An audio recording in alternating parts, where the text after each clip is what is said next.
Problem with this machine is it works perfectly fine, except for the keyboard. The keyboard is failing. So the solution is to put in a new keyboard. And that's what we're going to build today. This video is kindly sponsored by PCBWay. Thank you, PCBWay.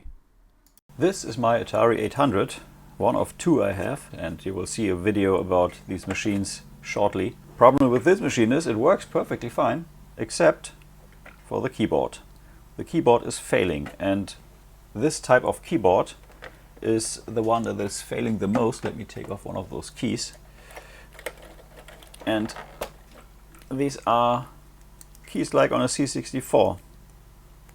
They are with little springs that are in here and have little springs inside the key, and this pushes the key up. Yeah, so this keyboard is not fixable. You can exercise it a little, but it will eventually die.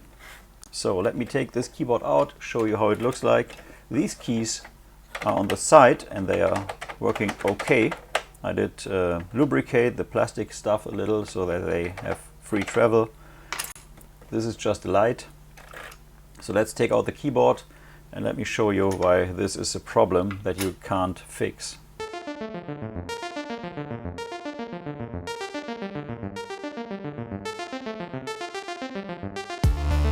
Did remove the screws from the bottom. You open this up from here.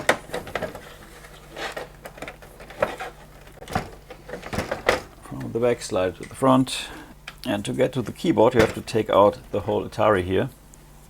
That is screwed in with these screws here. 1, 2 and 3. And you can tell by the way I do this that I do not do this the first time. So we just turn this around. We have to open this. We have to remove this lid here, which is in my case here screwed in crudely. I have, as I said, another Atari 800 which has two tabs which you can just slide to the side. There's 3D printers running in the back, already printing something that is necessary to actually do this project. Pull this to the front and off like this, and then you can just lift this, and in here is the keyboard, which you can't see too well right now. And you have to remove this little ribbon cable here. Let me do this. Bending some pins, nice. Okay, then we can put the Atari to the side, because we don't need that right now. And here's our keyboard. And if we take that out, which is held in just by 4 screws, again, same screws, same size, nice. This plastic here is super brittle, so if you do this, be very, very careful. Take this out, and here it is. You can already hear, it doesn't sound too well. Let's take a look at the keyboard.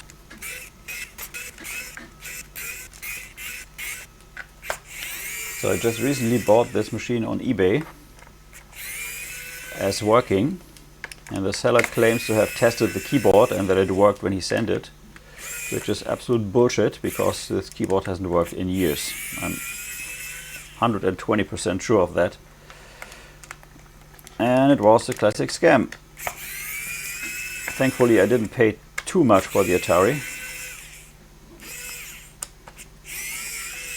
By the way, these screwdrivers are Satan sent for removing these. You can see this is just some plastic stuff over here, and you can't do anything. They are indented heavily, and these keys, they just don't work. I tried and they are just baked into this. So this keyboard can't be fixed, and there is no solution for this foil here, I think. So the solution is to put in a new keyboard, and that's what we're going to build today, using, of course, the old keys, because the keys are perfect. I don't want to change the look. I want the machine to look exactly the same as before, just with a working keyboard. So let's open this up and let's take a look at this package here. It's very well packaged. And it should just work inside the Atari 800. And I have 5 here. Should be 5, yeah. Yeah, there's not much to see here. There's just some matrix connections for the keys. And if we take a look at those keys, these just have 2 pins here and 1 stem, and these just go in like this. And you have a clicky key here. That's just 2 points, should be soldered in here. And I just noticed they really have only these 2 pins and no stabilizers or pins here, so you have to do your own straightening, and these should be super straight because else the keys will not work. And if you have this, for the Atari keys you need some adapters, which I've already printed. So these are 3D printed, and these here go on the key on one side, this key, the switch, and the Atari key on the other side, and this just goes on here. Like this. Okay. Oh, that's actually pretty stable. Not bad. Not bad. Okay. Nice. And then you put your Atari key on here, and that gives it some height, but the Atari keyboard sits relatively low in the case, so that should work. And connection-wise, we have these 18 DuPont cables, female DuPont cables, both sides, and we have this connector here, and we just solder this in here, put the cables on here, and should be good to go. Nice. Yeah, that should work pretty well and pretty easy. We have some stuff to actually hold this in place. I think these go on here, something like this. And we have those for both sides and some for I don't know where. Could be like this. And the third one is right here. Yeah, this actually matches up. Nice. Now we have stuff for the bottom. I think these are these here. And these should go something like this here. Clip on here. Or the other way around. I'm not sure. Yeah, we have to see that. First, let's go and let's solder in some keys, and then we can see how to actually do this properly and mount the keyboard in the case. There are different keyboards, by the way, for the Atari 800, so we have to check which one we actually need. I have 2 800s here, and yeah, I think these adapters are just for one type of key, so I may have to design my own. Meanwhile, I did get a haircut. I needed to get fresh keys because the other ones didn't have these little packs on the side here, which go into this board, and you can see there are the 2 contacts, and there are 2 dull holes which just hold these. If you put these in, they don't move, or just a little, but they still stay straight, and then you can solder them in, and these pins also come out on the back. So I ordered new keys, and these cost I think 16 a pack, which is 45 keys. I bought 3 packs for 2 keyboards, and yeah, let's get soldering. So first we go and solder all the keys in, then we go and solder this pin header on the back side like this, the pins facing up so that the cable can go there, and then we put in the cable, which is already prepared here, 18 female to female cables. So let's go soldering, and I have a technique because this is actually the second board I'm building. I have one already, which I built an hour before, and it was very tedious to put in a key, hold it straight, push it in, solder it in, and I have a technique, and that works extremely well. So let me show you how to do this. So the idea is you have 2 of these boards, and what you do is you put in the 4 corner keys first, like this, put on the second one, turn all of this around, and now you have your keys in here, and these are relatively flush, or you can have them flush if you like. and you go and solder them in. Then you have the 4 corner keys. Okay, so let's solder in these 4 keys, and then we can go, now it's focusing. And then we can go from there. Make sure that the keys are still sitting straight. Don't push too hard or the keys will go down, because these PCBs are heavy. If you have this, you just go and solder them in.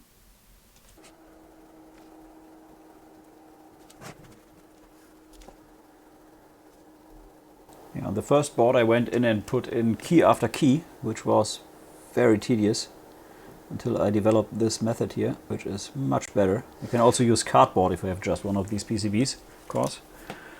And there's our 4 keys, and they are super flush. Everything looks great. Nice. Okay, now you can go and just populate row after row. Put in the keys. And I will speed this up and just solder them in, because there's nothing much to see. The technique is the same. Just go, put in the keys, put down the PCB on top, and that's pretty much it. So take this, hold it, turn it around, put it down, have all the keys here, solder them in. That's all these keys in. And I do these in just half a row per turn. That works pretty well. You'll see this is just a matter of a few minutes to solder these in, instead of hours, which it would have taken if you would go key by key. This way it's way easier. You can only do this with the keys that have these stabilizers, these 2 extra pins, these plastic pins, because these keep them in place. If you don't have these, the keys will rotate a little in the socket, and that is not good. That's not what you want. So make sure to get these with the 2 extra pins. This is what these look like if you buy them. Lavender Purple Echo. I'll put a link in the description below. And they are cheap, and they seem to be pretty good. And they are clicky. Not very clicky, but clicky enough. And we're heading for the remaining 2 rows. And here is the finished product. Key-wise, all keys are soldered in. Not sure if they work, or should. And now let's go and put in this header here. You put this in like this. So this is the top of the keyboard here, like this. And you put the header in like this. The pins facing up, because the cable is up there.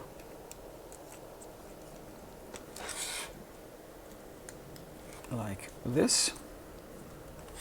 And then we go and we solder it in the front. Okay, that is in. Now we can connect the cables here.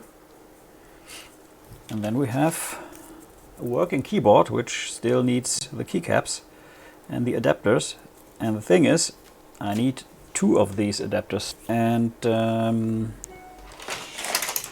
yeah, here's my second keyboard, which I built with a cable attached. And this is without the cable attached. Looks pretty much the same.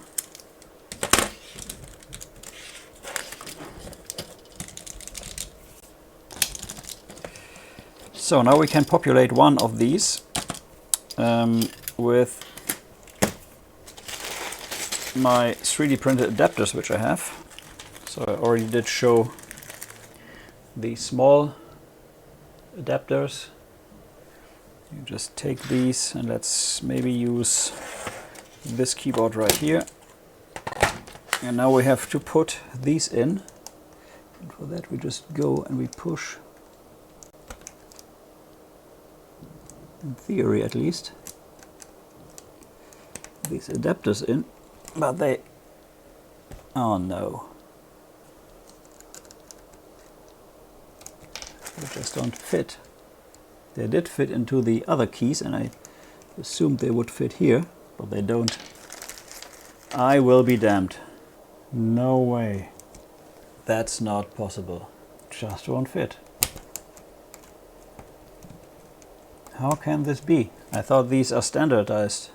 Just too thick here on the sides. Now I have to file them all down Let's get the Dremel and let's see. Oh man, that's impossible. I did solder 2 of these and they just don't fit. Shit. I should have tested this. Oh man, that cannot be true. Yeah, this project just turned into, from a very simple project and a 5-minute video, into a nightmare. Yeah, I have to redesign these with very little material on the sides. I think I will even leave the material out. Okay, let me get redesigning these and then I can test them. Yay. As you can probably tell by all this stuff on the table, I had real problems doing these or creating these standoffs. It was not just a matter of working on the existing ones, I had to come up with my own. So now I'm trying to find the best way to print these, standing up, lying down, lying on the side, because as you can see you have this here and this should fit in here, and in my first prints just wouldn't. It's way too big, this is way too small here. You can see that. So the version I have now is, where's the camera? Is this right here, and you can see it has real clear cutouts and it fits perfectly in here. You can see. It works just perfectly. Problem is, this is printed like this, so that this works perfectly, which gives this a little problem here. And you can cut this free, and I tried it with this key here, and it kind of works. As you can see, if we take this, put it into a keyboard, yeah, that works. And I had to redo this multiple times because the first version was just this flat thing here, from all sides flat, and if you put it in, it's just very wobbly. Let me show you. Let's use this key here. If you put it in, it's very wobbly to the sides. It works, but it's wobbly. So I designed another one which has this little plate here, just this 1 millimeter of plastic, and that sits flat on the key and it doesn't wobble that much. I'll put a key in here, show you. So there's much less wobbling. If I push it down, that's acceptable. So we have these here, which are printed in the correct way. So these sit on the keyboard like this, and the key goes on here. And if you have this, you can see that, pretty sure the key will perfectly match this. Yeah, it does. Yeah, sits here, goes in nicely. Problem is, the underside, not so much. There's no cross anymore, and we have to break that free by cutting it out, and it doesn't work too well. And it takes time, and I have to do, well, 54, 56 of these. So I would really love to have just those adapters and not too much work to do. If I peel this free, I get to this.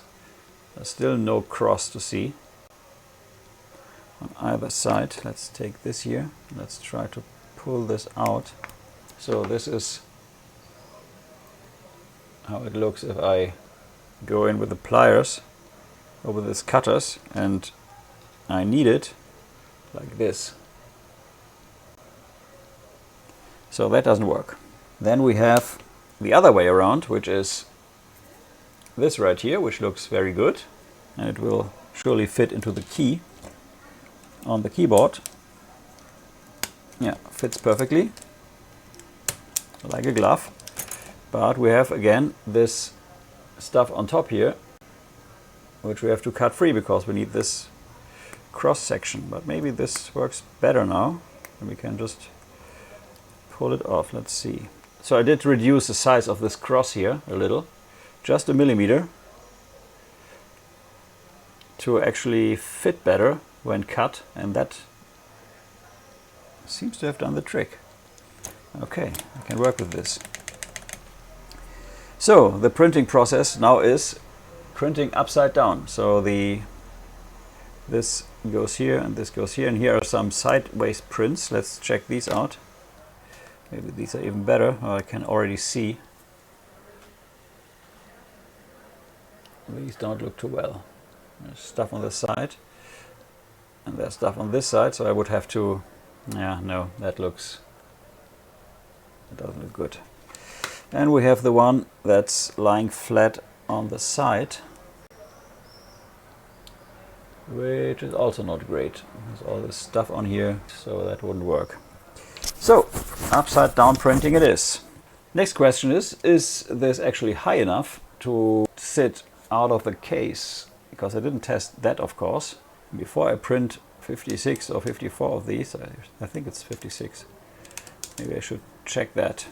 Yeah, let's do this next. Let's take the 800 and let's put this keyboard in and let's see how high it actually sits now that I have my proper key converters, at least for the keys that have this cross underneath. Let's grab the 800 and let's see what it does. Okay, so here's some of the printed keys. I already created some from the batch here and they all printed upside down. You just take them off and then you have this little thing here which you have to peel off. And the best way to do this is to go on the side of this little cross here. You just go with your thumbnail. You push and push and push, push, hopefully not breaking your thumbnail. And if you do that, you get a relatively clear cross, which sometimes you have to cut a little.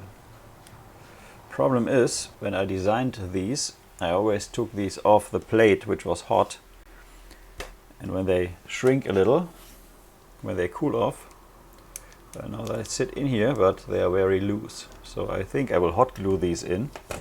And then thought I have to also print these larger keys here because these look a bit different. And yeah, that's the next thing to do. Design these and print these. Did another round of printing. And this time I printed the larger keys, which have to sit, if you see the keyboard here, these keys here and these keys.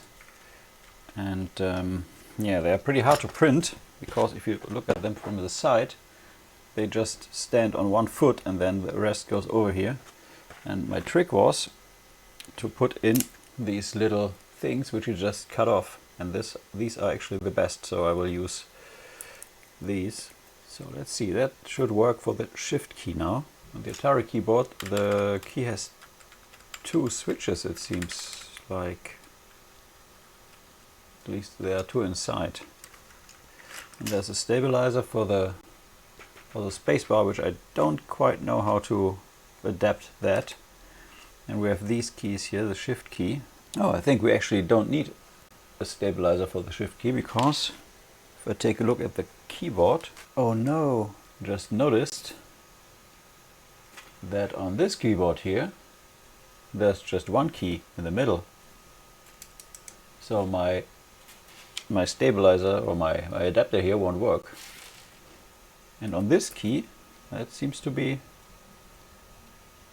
okay. Could work on this one here. So if I push this in here, this is now the place for my other shift key. So let's try that other shift key, and I have to design a new one for this one here. Yay! This project keeps on giving. And I did also redo the single stems just to see if I put on 1 millimeter on the side of this stem here, if it would be more stable. So let's check that out. They are cooled off already, so I can safely test that. I have a little stuff here that doesn't belong here, just cut that off. And let's see with the... It goes in nicely. That's actually gripping better now. You can see that it makes a nice thump. If I pull it out, I'm thinking about reprinting these. So if you download these models or these keys, you will get these more stable keys. Yeah, 3D printing is not super precise, at least with the printer I have. So this is, I think the best I can get it. That works, that works. We have a few keys that are taller, so I need to print more of these stabilizers here. And the method with the little legs seems to have worked, which is great. So I did put the keyboard, the new one, into the Atari, and we will go into detail about how I did that in a minute. Now let's see if this... No, that doesn't work. Okay, so this thing doesn't work because all the keys are centered, so I have to do another one of these here. This time this has to sit in the middle for this and for this. So all my adapters I made are for nothing. So I need something that adapts from two of these to one of these. The button has to sit right in the middle and it doesn't. So back to the drawing board. So I can put in all the standard switches. By the way, while we are here, there is all this mounting material, and if I use all this mounting material on this type of keyboard, it just doesn't work. It sits way too low and the keys won't even protrude out. So as it is now, this is pretty perfect. And this is just the keyboard screwed, the bare PCB screwed into this. Let's put in the other two screws because I left them out for now. And let's see how that does. I have to put the screws in a little at an angle. Not sure if it's flexing too much. We'll see about that in a minute. And if it is, then we can always put something behind there. But I think we're good. Oh, no screws are coming out. No, that's rock solid. Rock solid is maybe a bit of a big word for that. Could use some stabilizing here. I mean, we have stabilizing stuff here, so we can just use it. Put this right here, in here. I can't get it in there now. It won't work, would push the keyboard too far away. So I think for now, this is how this is going to work. Okay, back to the drawing board. This is much more work than I anticipated. I just wanted a nice little project which I could do a video about, and now I have a complete keyboard redesign on my hands. So I did print another round of these, and some are actually pretty good, like this here. Goes in, key stays in, it's firm. But others are very, very loose and they just fly out if you press them. And my test is to use one of these springs from the Atari and just put the button in. And if it stays in place, it's snappy enough. If it flies around, it isn't. You can actually use this to emulate the harder key stroke on these here. So you can use the springs, they actually work. And if the key stays in, that's my thing to check if it does.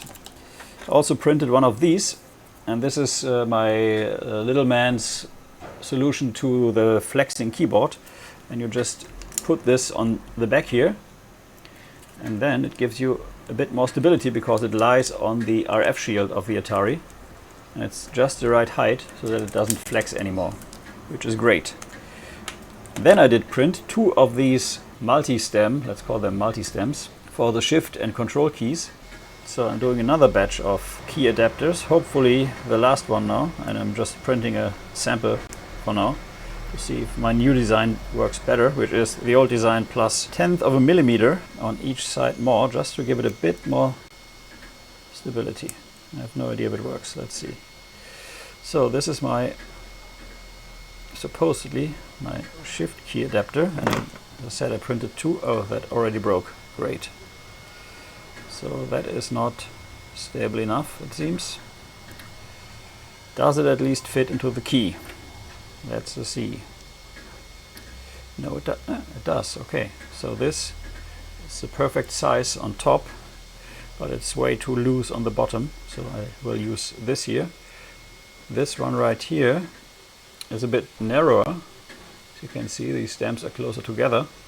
So I need the one which has the more spacing. Okay, so that is that, and if I take that and put it into the key here, does this line up with the Atari? Let's see. Looks good.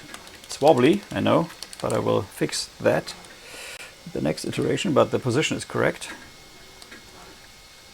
Sits where it should be sitting.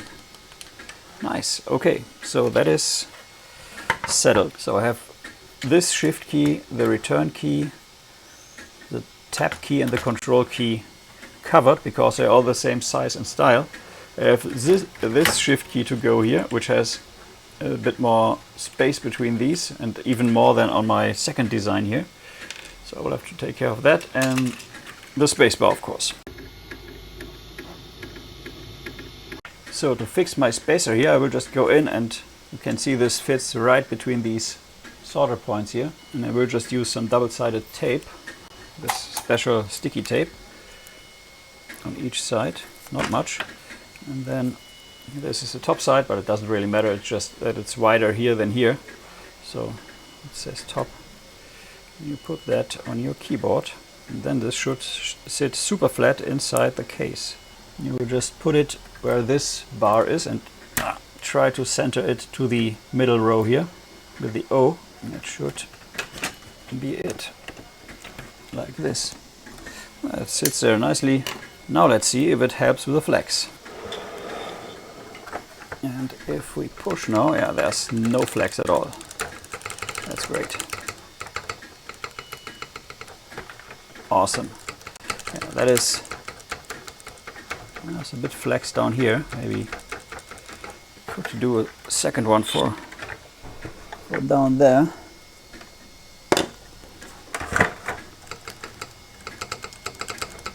And it gives you the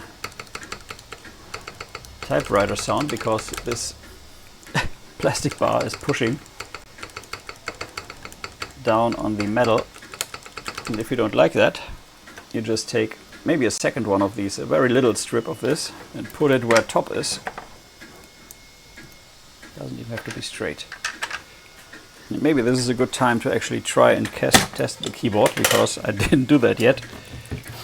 And we just have to put in all of the cables here.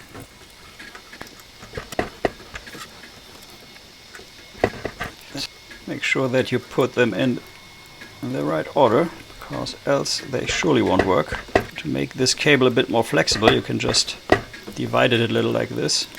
And that is the keyboard connected, hopefully in the right order. Let's see.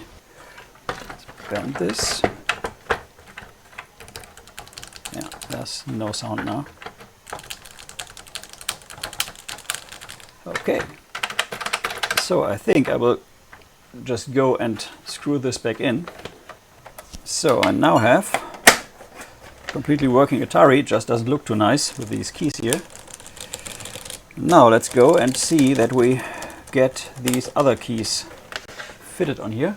And there's just another batch of key adapters in. Let's see how they do. So what I did here is I did decrease the size of the cross in the middle, and I did increase a little the size of the key stem up here. So let's take the one key, for example, put this in here, and that works. Now let's see if it actually fits. Oh yeah, that sits nice without any wobble. That is perfect. Ah, finally.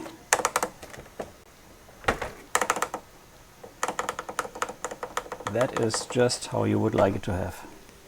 Now let's try with the spring. Not sure if I should use the springs, actually. It's almost like a typewriter. It's a very clear actuation moment. With the spring, not sure if it's better or not. No, it's not better. Leave the springs out. That is perfect. Okay, so up I go and print another batch of about 60 of these and correct the shift key thing. Yay!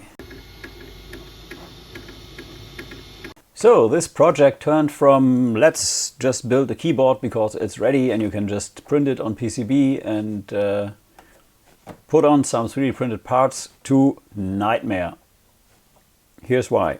None of these 3D printed parts worked in my case. All the black parts. All the yellow parts are the ones that I printed actually. And as you can see, it's a lot of stuff, including this one here. Let me tell you why. These keys have to fit perfectly. You can immediately feel if they are crooked or don't work well. I now have a perfectly working keyboard, as you can see, except for the freaking spacebar, which took me a day to figure out a way to stabilize it. Let me explain. If you use this spacebar, and I have this little yellow thing in here, which is just the standard snapper for my keys here. If I put it in and you press it, you can see it's super wobbly. That is because normally this is stabilized by some metal rod. And if you take a look at the keyboard, which is this one, there are two snap-in places where this metal rod goes. This is said rod, which clips in, like this. And then there are two white plastic pieces that sit inside the key, like this, and they go in like this, or like this rather. And then you have a stabilized spacebar. Problem is, you can't use this on this keyboard because the keys are much higher. If you put my adapters in there, you don't have any place to snap in this stupid metal rod. And so I did 3D print stuff and stuff and stuff, and I had ideas. And this is one of my ideas, which is just putting one of these blocks in here and having something like this white thing and slide in and out here in this little space here and stabilize it like this. And you could use this on this side or on this side. It just snaps in here. But if it's a little crooked, it just doesn't work. And it gets stuck, and I'm, man. So I spent 1.5 days, that's about 12 to 15 hours in real time, working on this solution. And I was giving up yesterday, so today I came up with this idea for this block here and these things, and then I was totally tired. And my son came to me and told me that there's a solution for every problem. That's pretty much what I tell him all the time. And I try to explain him that to have a solution here, you have to redesign the PCB. And then I thought, wait, there's an easier way to do this. If you take a look at this spacebar right here, it's, well, spacebar-y. But if you turn it around, you can see that there are 3 of these. And I thought, hey, what if there were 2 switches here and here? And what if I just put these 3 switches on here, and then it couldn't wobble, it would just go down. Problem is, there's no space, for these switches.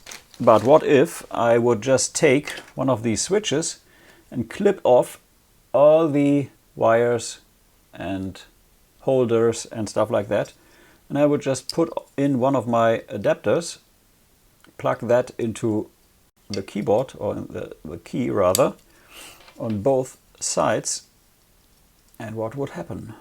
And that is exactly what I did. And what happened is, you can now use this. This is the correct way around. And you plug it in, and you get a perfectly stable spacebar. And you can just either hot glue or double-sided tape these 2 switches to the board, and it will move perfectly. The simplest solution is just to take 2 switches, sacrifice them for science, and just put them in there. And just tape them or glue them to the board, and it works. I just had to remove this little piece of pin there. It was standing out.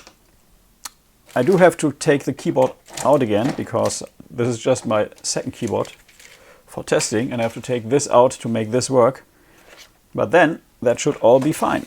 So let me grab this, open this up again, take the keyboard out, put these keys in, make them stick with some double-sided tape, and then hopefully be done with this project, because it's really getting crazy. And then we can test it. But these keys feel awesome. Totally, completely awesome. Clear pressure point, very tactile, very, very nice. And as you can see, it looks like just like the original Atari keyboard, because that's what it is. Keys are super stable here, no wobble, no nothing, which is absolutely great. So let me get this last piece of the puzzle in, and then I'm done. Okay, here's the keyboard. I have to snap off this one thing here. Ow! And then we have to take the key. I already put in the single key stamps here, which is what you need. And then you put in your keys. You have to push the key in and remove this little knob here. Not sure if that works if I cut this further. Oh yeah, it does. Okay, good. Let's try this on the other side. You have to push down the key and cut this little knob right here.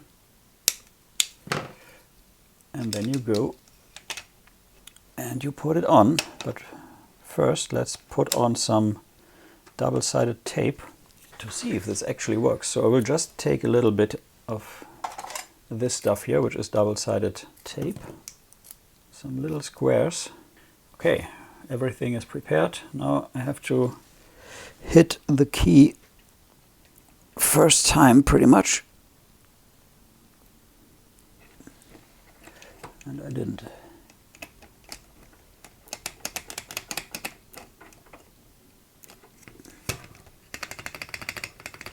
It works, and it's rock solid.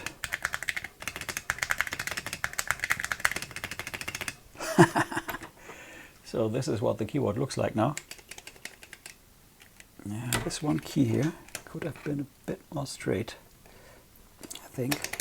Ah yeah, now it's much better. So you have to see that these keys are absolutely straight.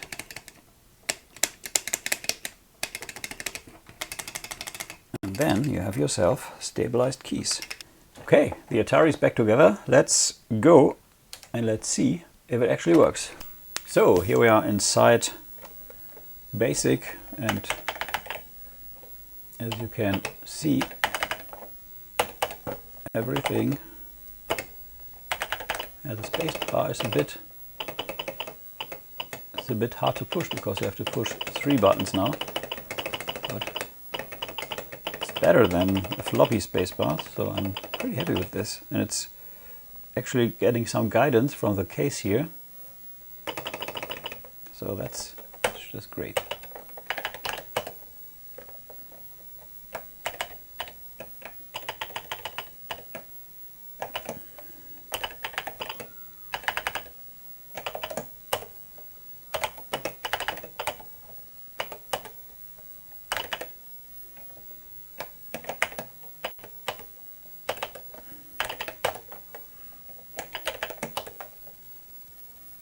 And there it goes.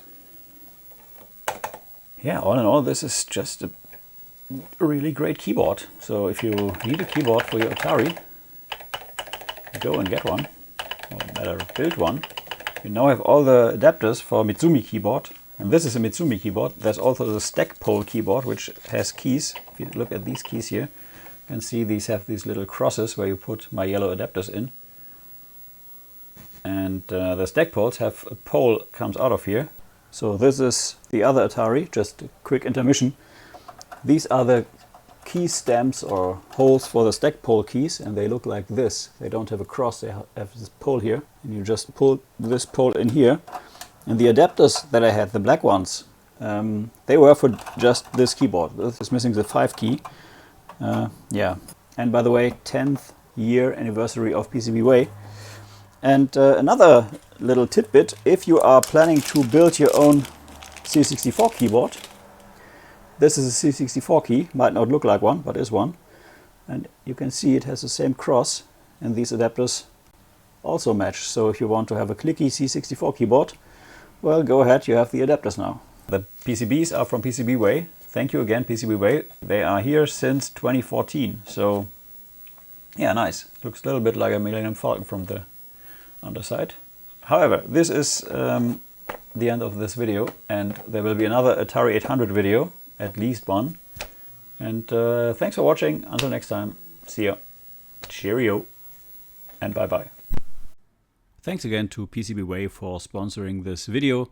If you need any PCBs, pre-assembled PCBs or 3D printing, please use the link in the description below. Thank you for watching Retro is the New Black. If you're new to the channel, please like and subscribe. If you like the video, please share. Every like, share, and comment helps a lot. Until next time, bye-bye.